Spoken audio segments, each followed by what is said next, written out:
Si Regent kasi yung una kong naging boyfriend for 5 years. Ang pinaka-reason naghiwalay kami kasi nabuntis niya yung babae. Si Jan naman, actually, itong si Jan, sabi niya crush daw niya ako noon pa. Kasi isang comedy bar din, ano naman siya, parang doon din siya nag-work sa comedy bar. Sabi niya gusto din daw niya, gusto niya ako noon pa, nakita niya ako, parang nagandahan daw siya sa akin. Ewan ko kung totoo, or charot. Jan, mahatid mo ba ako mamaya pa uwi? Ako, kasi Donito eh. Hanggang ngayon ba naman nagdadalawang isip pa, nag-aanilangan ka? Marami na nakakaalam na may relasyon na tayo. Dito, walang problema. Pero sa labas... So, mas intindi mo yung sabihin ng tao sa labas kesa sa relasyon nating dalawa. Hindi naman yung ibang tao iniisip ko eh, kundi yung... May asawa na ako. Tsaka may isang anak. Kaya ako naman pinagtapat sa'yo eh, para alam mo yung totoo.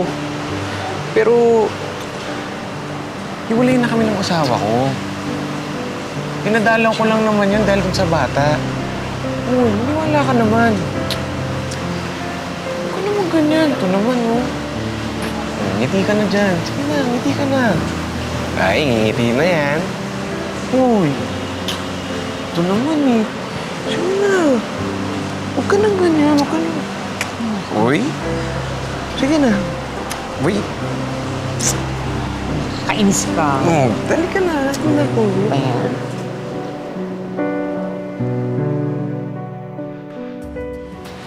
Okay ka na ba? Go. Mapagod ka. Hoy, Mama! Donita! Halika na! Sumama ka na sa amin. Tara na. Saan? Doon sa palasyo. Doblehin natin kinita natin. Dali. Halika na. Yung palasyo. Kasino yun. Patawid na tayo. Ha? Naku, ayoko. Ang dami ko pinaglalaanan ng pera, no? Unang-una yung tuition ng mga pamangkin ko, pagkain, kuryente, ang dami kong bayarin. Tsaka pinaglalaanan ko yung future namin ni Jan. Naku, ayoko ng ganyan. Ay, naku, Donita, halika na. Doble yung swerte mo. Swerte ka na nga sa boy. Get swerte ka pa sa sugal. Ayaw mo nun. Correct. O sige naman, una na nga kami. Diyan ko na tayo. sige. Baka manalo pa tayo. Yes. Tara. Perfect yan. Ano? Tara. Katuan lang. Ang minsang pagpunta sa kasino ay nasundan pa ng maraming beses. Noong unay nananalo si Donita ng hanggang 200,000 piso. Pero nang maglaon, ay mas madalas na siyang matalo sa pagsusugal. Sabi, bingin-bingin na ako. Ang daming tao. Pero happy ha.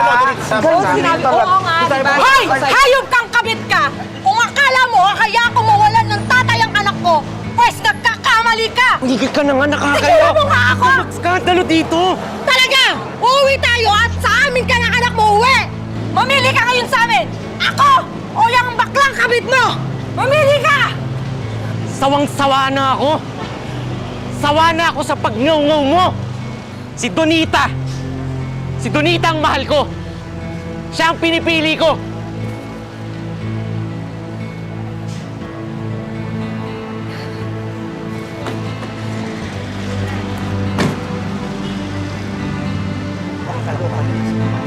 Okay ka lang ba? Saktan ka ba? Okay ka lang? Tara na.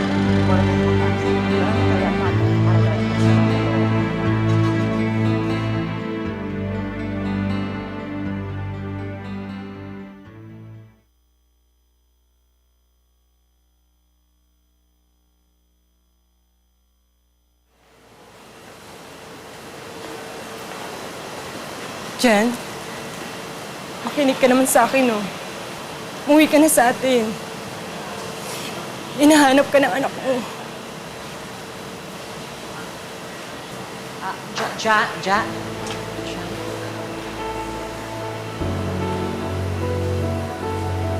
Buntis ako. At si Jan ang ama. Magdadalawa na ang anak namin. Siguro naman, ihiwalayan mo ng asawa ko.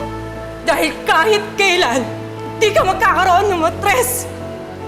Kahit kailan, di mo mabibigyan ng anak sa Jan. Babae ako. Bakla!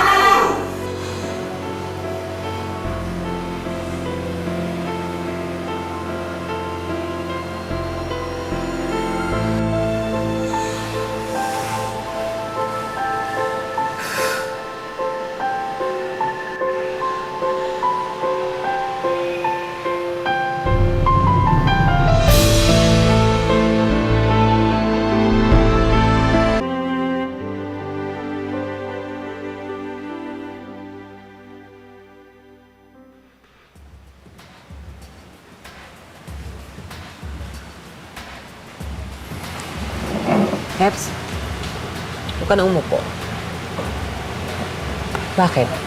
Bobolahin mo na naman ako ng mga matatamis mong salita, mga pangako, na puro kasinungalingan. Donita, mahal kita. Totoo yan. Pamahal ka na sa akin kahit na totoong lalaki ako. Kahit kailan hindi ako nagsinungaling sa'yo. Totoong buntis ang asawa ko. Nung dinalaw ko yung anak ko, inakit niya ako. Asawa ko pa rin siya. Lalaki pa rin ako. Hanggang sa may nangyari minsan.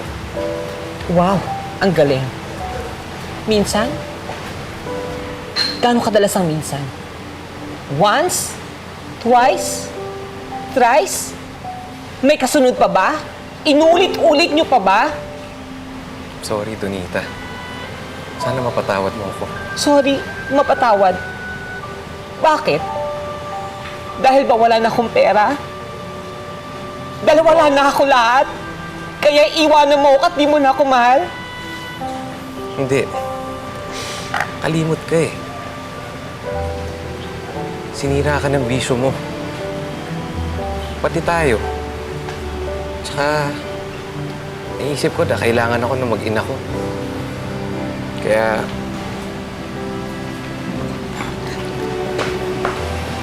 Hag na.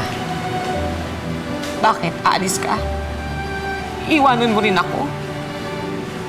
Isang lalaki na ang umiwan sa akin.